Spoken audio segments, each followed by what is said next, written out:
नमस्कार, स्वागत है आपका सागर कोचिंग सेंटर भगवानपुर में। मैं हूं श्रवण कुमार सागर। आज के इस वीडियो में हम आपके लिए लेकर के आए एनएमएस एग्जाम पेपर 2024 क्लास 8 के लिए जो मैथ का मॉडल क्वेश्चन पेपर होगा और यह इंग्लिश मीडियम में होगा। काफ़ी सारे स्टूडेंट कमेंट करते हैं कि सर इंग्लिश मीडियम में भी हमें क्वेश्चंस दिखाइए, तो आज के क्लास में इंग्लिश मीडियम में ही आपको क्वेश्चंस दिखाया जाएगा। तो यहाँ पे देख सकते हैं इसी प्रकार से आपको जो कुछ डायरेक्शंस दिए रहते हैं ऊपर में, तो यहाँ पे आप इसको पढ़ सकते हैं। और वैसे भी काफ़ी सारे वीडियो में इन सब की जानकारी आपको दी गई है। तो मेंटल एबिलिटी टेस्ट यानी मैथ पेपर जो होता है 90 क्वेश्चंस इसमें पूछे आते हैं, 90 मिनट का आपको समय मिलता है। तो इसी के बारे में देखेंगे। यहाँ पे कुछ और डायरेक्शंस आपको दिए जाते हैं जिसको आप पढ़ सकते हैं। चलिए, इसके बाद जो है आपको रफ के लिए क्वेश्चन पेपर पे ही जगह दिया रहता है, तो आपको एग्जाम में अलग से पेज ले जाने की ज़रूरत नहीं पड़ती है। यहाँ से आपका क्वेश्चन स्टार्ट होता है। तो पहला क्वेश्चन है, find the missing number from the options for the number series given in question number 1 to 5। तो क्वेश्चन नंबर 1 से लेकर 5 तक में क्या होगा कि नंबर का एक सीरीज दिया हुआ है। तो नेक्स्ट नंबर यहाँ पे क्या होगा ये हमें फाइंड आउट करना है। यहाँ पे हमें विकल्प भी दिए गए हैं, ऑप्शंस भी दिए गए हैं, इसी ऑप्शंस में से हमें चूज करना है। तो चलिए इसको सॉल्व करते हैं, देखते हैं कौन सा ऑप्शन सही है। तो यहाँ देखिए 39 है, 31 है, 23 है, 15 है। तो यहाँ पे अगला क्या होगा, नेक्स्ट क्या होगा ये हमें निकालना है। तो यहाँ पे हम क्या करते हैं, इसका सबसे पहले डिफरेंस निकालते हैं। तो 39 है से अब क्या हो रहा है 31, तो यहाँ पे कितने का डिफरेंस है 8 का। फिर 31 से 23 हो रहा है, यहाँ भी 8 का डिफरेंस है, यानी 8 माइनस किया गया है। फिर से 23 से 15 फिर से 8 माइनस किया गया, तो ये एक पैटर्न चल रहा है। तो अगला जो नंबर होगा उसमें भी हम क्या करेंगे, जो यहाँ पे लास्ट नंबर है 15 उसमें से -8 कर देंगे। ठीक है, तो ये हमें अगला नंबर पता चल जाएगा। तो 15 में से 8 को माइनस करेंगे, क्या हो जाएगा 7। तो यहाँ पर क्या कौन सा नंबर आएगा 7, जो कि ऑप्शन नंबर बी में है। तो ऑप्शन नंबर बी हमारा सही उत्तर है। दूसरा प्रश्न लेते हैं। दूसरा है 6, उसके बाद 7, 13, 20 और उसके बाद है 33। तो नेक्स्ट नंबर कौन सा होगा ये हमें निकालना है। तो काफ़ी इजी है, इसको आप बना सकते हैं। किस प्रकार बनाना है चलिए इसको देखते हैं। तो यहाँ पे देखिए 6 और 7 है, यहाँ पे 13 है। तो आप देख सकते हैं 6 + 7 कितना हो जाएगा 13 हो जाएगा। ठीक है, अब अगला देखिए, फिर अगला है 7 + 13। तो 7 + 13 कितना होता है 20 होता है। नेक्स्ट नंबर आ गया। अब 13 और प्लस 20, तो अगला नंबर कितना लिखा है 33। तो इसी प्रकार से क्रम चल रहा है, 6 + 7 हो गया 13 और 7 + 13 20 हो गया। इसी तरह से 13 + 20 हो गया 33। तो अब क्या हो जाएगा 20 + 33 = कितना हो जाएगा 3 और 5, तो ये हो जाएगा 53। तो ए नंबर जो है आपका सही उत्तर है। तो इस प्रकार इसको सॉल्व कर सकते हैं। अगला क्वेश्चन देखिए 4, उसके बाद है 16, इसके बाद है 64। तो यहाँ पे देखिए 4 से 16 कैसे होगा, 4 × 4 ये हो जाएगा 16 है ना। फिर इसके बाद 16 से 16 4, तो 16 और × 4 कर देंगे, कितना हो जाएगा 64। तो यहाँ पे क्या हो रहा है, सब बार 4 से मल्टीप्लाई कर रहा है, गुना कर रहा है। तो अगला क्या हो जाएगा 64 × 4, तो ये हो जाएगा 256। तो option number C right answer है। अगला प्रश्न लेते हैं। अगला क्वेश्चन है 17, 27, 47, 77। नेक्स्ट नंबर हमें निकालना है। तो यहाँ पे देखिए डिफरेंस हम देख लेते हैं, पता चल जाएगा। 17 से कितना हो रहा है 27, तो +10, 27 से 47, तो यहाँ पे कितना +20 और 47 से 77, तो यहाँ पे +30। तो 10, 20, 30, तो नेक्स्ट नंबर क्या होगा +40। तो 77 + 40 = 117। तो option number D is the right answer. Question number 5, 23, 32, next number is 26। यहाँ पे क्या होगा ये हमें निकालना है। 29, 40, 32, 44। तो यहाँ पे पैटर्न समझते हैं। ये आप देखिए 23, 26, 29, 32, एक नंबर छोड़ करके +3 का पैटर्न मिल रहा है। ठीक है, 23 से 26, फिर 29, फिर 32। अगला नंबर क्या हो जाएगा यहाँ से 32। यहाँ हमें एक नंबर छोड़ करके कितना होना चाहिए, यहाँ पे देख लेते हैं। यहाँ पे है 40, तो यहाँ पे कितना हो जाएगा 32। यहाँ अगर हम 36 लिख देते हैं तो ये हो जाएगा 32 + 4, तो 36। फिर यहाँ पे 36 + 4 40, फिर 40 + 4 44। ठीक है, तो इस तरह से एक पैटर्न बन जाएगा। तो यहाँ पर सही उत्तर क्या हो जाएगा हमारा 36। Option number D is the right answer. Next question is numbers are arranged in the similar context in the diagrams given in questions 6 to 10 below. Based on that, find the number for question mark from the options 6 to 10 questions. Question number 6 से लेकर 10 तक में हमें यहाँ पर इस तरह से एक डायग्राम दिया गया है और यहाँ एक जगह क्वेश्चन मार्क लिखा गया है। तो क्वेश्चन मार्क के जगह पे कौन सा नंबर होगा ये हमें फाइंड आउट करना है। तो चलिए इसको हम सॉल्व करते हैं। तो यहाँ पर हम देखते हैं क्वेश्चन नंबर 6 में यहाँ पे 12 है, 20 है, यहाँ पर 8 है। ठीक है, यहाँ पे 53 है, 7 है, यहाँ पर 15 है, 16, 84। यहाँ पे क्या होगा हमें फाइंड आउट करना है।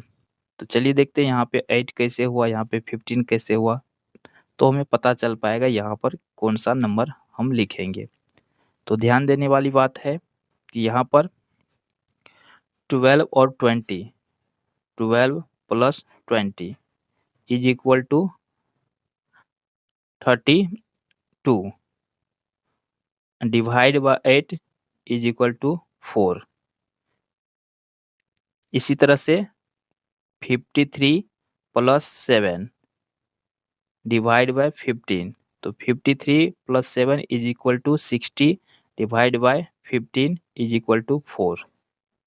एक पैटर्न सा बन रहा है। तो इसी तरह से यहाँ पे हो जाएगा 16 + 84 इज इक्वल टू 100, तो divide by 25 is equal to 4।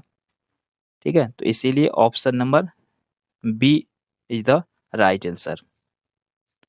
अगला प्रश्न लेते हैं, क्वेश्चन नंबर 7, 69, 12, 9।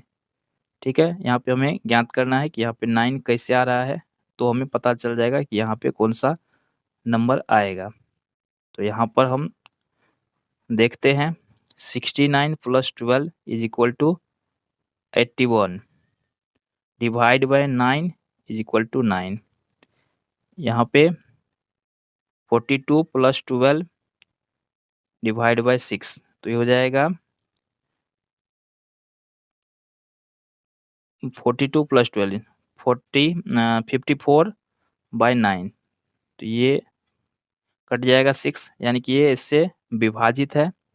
उसी तरह से 19 + 8 इज इक्वल टू 27, तो ये किससे विभाजित होगा, किससे कटेगा, तो 6 से नहीं कटेगा। 6 के टेबल में नहीं आता है, 5 के टेबल में भी नहीं आता, 4 के टेबल में नहीं आता, 3 के टेबल में आएगा ना, तो 3 से ये डिवाइड हो जाएगा। तो ऑप्शन नंबर डी सही है। इसी तरह से क्वेश्चन नंबर 8 लेते हैं। क्वेश्चन नंबर 8 में देखिए यहाँ पे है 73, 37, 36 इस तरह से है। तो यहाँ पर हम देखते हैं किस प्रकार से ये किया है। तो ध्यान देना हमें 73 - 37 इज इक्वल टू 36। यहाँ पर 51 - 15 इज इक्वल टू 36। तो यहाँ पर क्या हो जाएगा 94 minus 49 is equal to 45। Option number C सही है। माइनस कर दिया है इसमें से, बड़ा वाला में से छोटा वाला को माइनस कर दिया गया है तो नीचे वाला नंबर प्राप्त हो रहा है, तो उस प्रकार से ये बन जाएगा। क्वेश्चन नंबर 9 देखते हैं।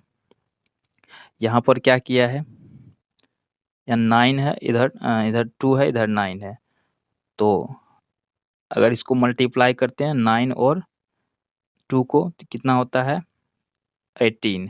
ठीक है, उसी तरह से 3 और 6 को मल्टीप्लाई करते हैं तो 18 हो रहा दोनों साइड से मल्टीप्लाई करने पर। और इसको बीच में क्या लिख दिया, इसको अपोजिट करके लिख दिया। 18 को क्या लिख दिया 81, इसका जस्ट अपोजिट। तो उसी तरह से इसको देखिए, यहाँ पे 7 चौके 7 और मल्टीप्लाई 4 तो ये हो जाएगा 28। और यहाँ 2 इंटू 14 तो ये भी हो जाएगा 28। तो इसी को जो है अपोजिट करके लिख दिया 82। ठीक है, तो उसी प्रकार इसमें करेंगे हम। तो यहाँ पे कितना हो जाएगा 6 इंटू 12 तो ये हो जाएगा 72। और इधर से भी 8 इंटू 9 ये हो जाएगा 72। तो इसको अगर हम अपोजिट करके लिखते हैं तो ये क्या हो जाएगा 27। ठीक है, तो हमारा जो आंसर होगा ऑप्शन नंबर ए इसका सही है। क्वेश्चन नंबर 10 देखिए, ये जो है इसमें रॉन्ग क्वेश्चन है। तो रॉन्ग क्वेश्चन अगर कोई हो तो उसमें अगर आप नहीं बनाते हैं तो आपको बोनस अंक दिया जाएगा। तो क्वेश्चन नंबर 10 क्या रॉन्ग है। अब क्वेश्चन नंबर 11 में देखिए, इन दोनों के बीच में रिलेशन है, वही रिलेशन इसका किसके साथ है ये आपको निकालना होता है। तो यहाँ पर देखिए सपुत्रा ये गुजरात से रिलेशन है इसका, तो नैनीताल का संबंध किससे है। तो जिस प्रकार सपुत्रा गुजरात में है तो नैनीताल कहाँ पर है, किस राज्य में है ना। तो ये हमें ज्ञात करना है। तो नैनीताल कहाँ है, उत्तराखंड में है। तो ऑप्शन नंबर डी सही है। वाटर का संबंध आइस से है। ठीक है, वाटर से क्या बनता है आइस, आइस का अर्थ बर्फ है ना। तो वेपर का संबंध किससे होगा, तो वेपर यानी वाष्प से क्या बनेगा वाटर बनेगा। तो ऑप्शन बी सही है। नेक्स्ट क्वेश्चन देखिए, यहाँ पे कोडिंग डिकोडिंग से है।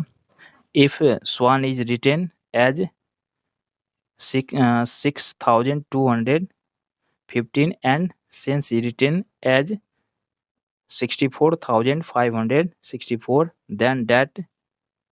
then what will be the code for news। ठीक है, तो यहाँ पर देखिए जो यहाँ एस है, एस का कोड क्या है 6। तो यहाँ पे एन का कोड क्या है, लास्ट नंबर का कोड है ना, यहाँ पे 5 है। तो यहाँ पे एन का कोड क्या हो जाएगा 5। फिर ई का कोड, तो यहाँ पे देखिए लास्ट नंबर है ई और इसका कोड है 4, तो ये हो जाएगा 4। फिर इसके बाद है डब्लू, डब्लू का कोड क्या है सेकेंड नंबर का 2 है। और उसके बाद एस का कोड क्या है 6, तो 5426। तो option number A right answer है। अगला प्रश्न है, टी का रिलेशन है लीव से, तो कॉफ़ी का रिलेशन किससे है ना। तो चाय पत्तियों से बनता है तो कॉफ़ी सीड से बनता है। तो ऑप्शन नंबर बी सही होगा। इसी प्रकार यहाँ पर क्या है, find the word object organization material that differs from the rest, जो सबसे अलग है क्वेश्चन नंबर 15 से 18 15 से 18 तक में, उन्हें हमें फाइंड आउट करना है। तो यहाँ पर देखिए रेड पाइप, बीन और फ्लूट।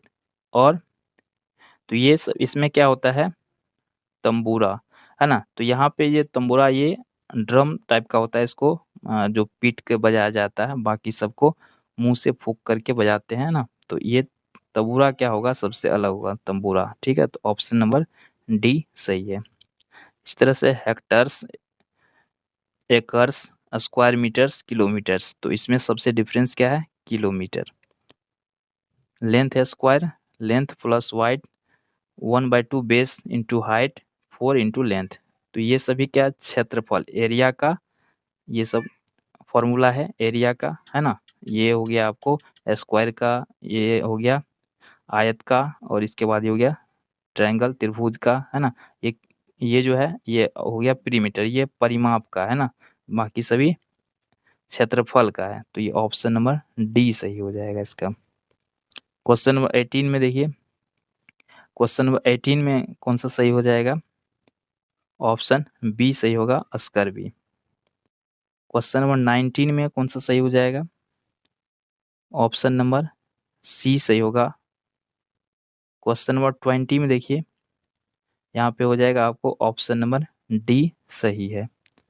ठीक है, 21 में देखिए यहाँ पे आपका जो है ऑप्शन नंबर सी सही हो जाएगा। यहाँ पे देखिए राजधानी के अनुसार लिया गया, कैपिटल के अनुसार। जयपुर राजस्थान का कैपिटल है, भोपाल मध्य प्रदेश का कैपिटल है, रांची जो है झारखंड का कैपिटल है, लेकिन यहाँ छत्तीसगढ़ दिया है, चेन्नई तमिलनाडु कैपिटल है। तो ऑप्शन नंबर सी आपका राइट आंसर है। ठीक है, तो आज की वीडियो में इतना ही। एक और क्वेश्चन ले लेते हैं। यहाँ 0 नेचुरल नंबर है, 1 प्राइम नंबर नहीं है, 3 ओड नंबर है सही है, 2 इवन नंबर है सही है। तो यहाँ पे कौन सा सबसे डिफरेंस है? ऑप्शन नंबर बी आपका राइट आंसर है। तो आज की क्लास में इतना ही। आप लोग किस राज्य से हैं तो कमेंट में ज़रूर बताइएगा। धन्यवाद।